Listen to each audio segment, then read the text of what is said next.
All signs are pointing to this as the next move for the Phoenix Suns, as Matt Ishbia and Brian Gregory are gearing up for this retool around Devin Booker and this new alignment and new identity with the Phoenix Suns. So what does that mean for the other $50 million contract player in Bradley Beal, who is still on this roster with a no trade clause after the team tried to trade him last season? We'll be diving and exploring what the options are coming for the Suns, what they ultimately will be trying to do with this Bradley Beal contract as we gear up for the next couple of days, gearing up for the draft and into the off season. I am Bruce Veliz. Welcome back to another episode here on Suns Digest, where we're going to explore all of that and more. If you guys want to stay up to date on everything revolving around this Suns team, though, make sure to continue hit that subscribe button, as roughly 65% of you guys who watch these videos are not subscribed. And we got daily content coming out for you guys now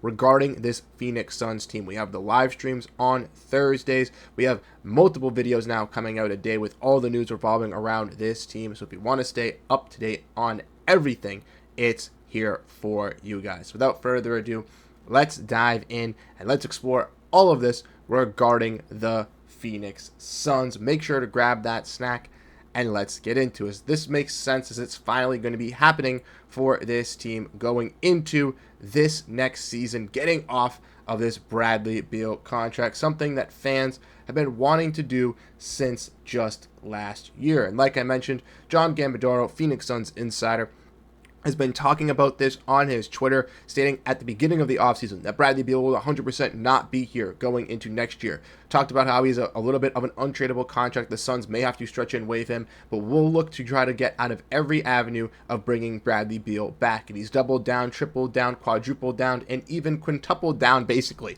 on this statement multiple times, backing it up. And once again today, on the show with Kevin O'Connor, KOC, he said it once again. Bradley Beal will be traded or bought out by the Phoenix Suns this off season. He will not be going back to the Valley. The Phoenix Suns are doing their best to avoid this from happening. And we do know that in their coaching search, they did ask, how would you be able to work with the Bradley Beal situation if you were stuck in this situation? But with this deal going through, it does seem like the Suns are heading into that direction. Not only for the fact that Bradley Beal makes $50 million and would help them kind of shedding some salary and stuff like that, but if we want to look at this roster, they got Jalen Green, Bradley Beal, Devin Booker, and Grayson Allen. 4 shooting guards and no point guard.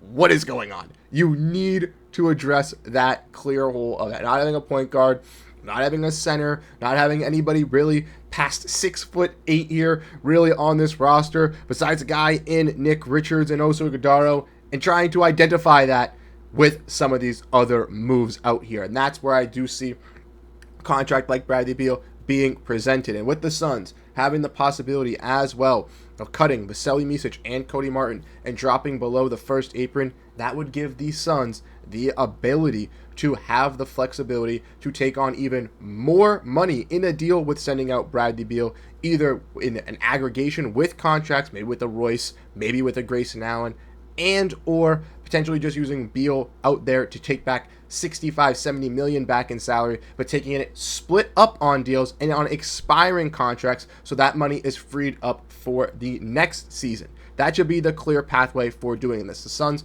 also now have pick 52 and pick 10 added in here. Now, you could argue, could they use pick 10 to attach to get off Bradley Beal's contract? I don't necessarily think that should be the plan. But pick 29, pick 52, pick 59 to be used with either Bradley Beal or some of these other contracts alongside the additional 5 other second rounders that you got in this deal for Jalen Green. It's going to be alongside Jalen Green and all this stuff for Kevin Durant. It is going to be used with Bradley Beal's contract to get off of it. And we know the Suns stretch and waive him, they're going to be stuck with that $20 million tax bill. It'll be very, very difficult for the Suns to kind of get by that. And that's why trying to trade him is the best case scenario for this team. And even though it will present itself to be difficult, if the Suns have enough draft capital and or salary to be able to send Beal to a team that he likes to go to and take back expiring contracts or contracts that no team realistically wants and be able to flush them out this season, that is a big win for the Suns and really resetting their books and really trying to identify what direction this team really wants to go into going to next season. We all know the difficulties with Bradley Beal is obviously he makes $53 million this year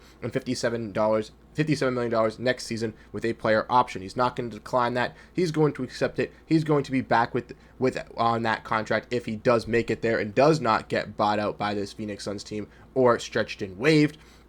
And that is a little bit of a concern because not only do the Suns not want to be paying Bradley Beal $50 million, but a lot of teams around the league don't want to be paying Bradley Beal $50 million. I personally think that Beal would be worth right around the MLE, maybe even a little bit more, around that 14, maybe even $15 to $20 million range if you are a quality team that sees the fit of Bradley Beal really helping you out. Maybe a Milwaukee Bucks alongside Giannis Antetokounmpo with Damian Lillard being hurt. Maybe a team like the Denver Nuggets, if they're able to offload some salaries and Michael Porter Jr. and save some money, maybe that's another piece that they look to add and really bring into this team. But for Bradley Beal to be able to find that solution and to be able to kind of get to one of those situations, we're going to have to see what kind of contract it does take for him to get in free agency for the Suns to figure out what kind of buyout situation they really have, or if the Suns can use this contract as a tradable asset to also help them out in the long run. Obviously, the goal would be able to trade Bradley Beal so they don't have to bring him back and have to deal with him making $50 million on the season this year. But with the Suns also not wanting to trade Jalen Green, with him expected to stay alongside Devin Booker in this backcourt, having 4 shooting guards isn't going to work. And the Suns have been known to be gauging the market with guys like Grayson Allen and Royce O'Neal already. And I wouldn't be shocked if they even used one of those contracts combined with a Bradley Beal to get a deal done, right? If we want to look at Grayson, he makes roughly around 16. Bradley makes around 53. That's around 69, close to $70 million there for the Phoenix Suns to use in a trade. So if they were to use that with multiple first-round picks, maybe not the 10th overall pick, but using Grayson and Bradley Beal in a deal to take back, I don't know, $60-70 million back in smaller contracts, but a $30 million maybe in a Marcus Smart, a Rashawn Holmes, and other salary fillers. Maybe they call up Charlotte, they get a Josh Green, they get a Grant Williams. Those types of contracts to fill in that void, fill in that gap, even if they aren't the best contracts and the best fits for the Suns, could help them out just for bridging the gap this season and really getting set forward for next year, clearing that salary cap, setting them up with young star guys, the number 10 overall pick this year, Ryan Dunn, Devin Booker, and whatever other young talent that they do have, with a clear salary bill to then add guys that make $20-30 million in free agency to really stack this core once again back up and push for those fights in the playoffs and to have some exciting run with this Phoenix Suns team. Now, obviously, lots of ifs really in there, right? Have to evaluate how the Suns can really dodge this situation. But truly, I don't think it's the worst case scenario for the Suns here. I do think, obviously, getting back Jalen Green isn't the best fit as a roster construction, but I do think Jalen Green isn't going to be the worst player that the Suns could have gotten in a deal out there. I think there could have been a lot worse that the Phoenix Suns could have gotten, and I do think that a lot of people are concerned because, once again, Grayson Allen and Bradley Beal here are on this roster with Booker and Jalen Green.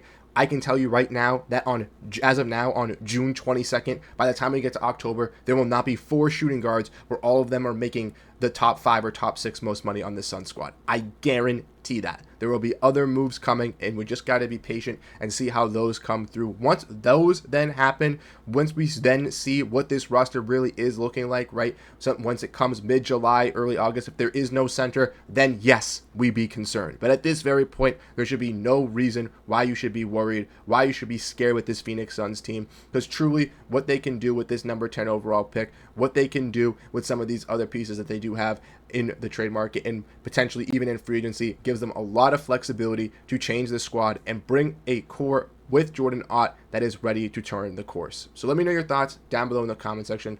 Let me know what you guys ultimately think on the Phoenix Suns and ultimately about Bradley Beal here with this kind of new update regarding him. Once again, they do seem focused on these next coming moves following Kevin Durant, so definitely stay up to date with the Suns to find out all that information.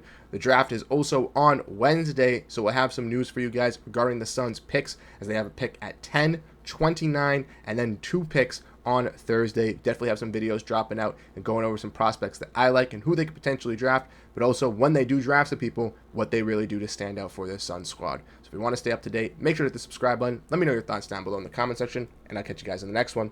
Have a great rest of your day, and go Phoenix Suns.